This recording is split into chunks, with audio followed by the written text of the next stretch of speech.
రోజుట్లోనే మీరు చూస్తే దగ్గర దగ్గర 53లో యూజీసీ తీసుకొచ్చారు. ఈ రెండు కూడా విద్యాశాఖలో విద్యా వ్యాప్తి కోసం పెను మార్పులు తీసుకురావడం జరిగింది. ఇకపోతే డాక్టర్ సర్వేపల్లి రాధాకృష్ణ గారు, మేము ఎప్పుడూ చెప్పుకుంటాం రేణిగుంటలో టీచర్గా పనిచేశాడని. అలాంటి సర్వేపల్లి రాధాకృష్ణ గారు జీవితం ఒక ఉపాధ్యాయుడిగా ప్రారంభించి అత్యున్నతమైన స్థానం భారతదేశానికి ఒక రాష్ట్రపతి కాగలిగాడంటే అది ఉపాధ్యాయులకు ఉండే శక్తి సామర్థ్యం అని చెప్పి కూడా నేను మీకు తెలియజేస్తున్నా. ఈ రెండు కలిసిన రోజు ఈరోజు.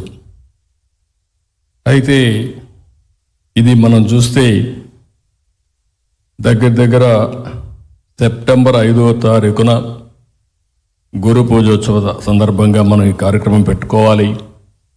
నేనైతే ఇంత మునుపు టీచర్ని పెద్ద ఎత్తున మీటింగ్లు పెట్టేవాళ్ళం.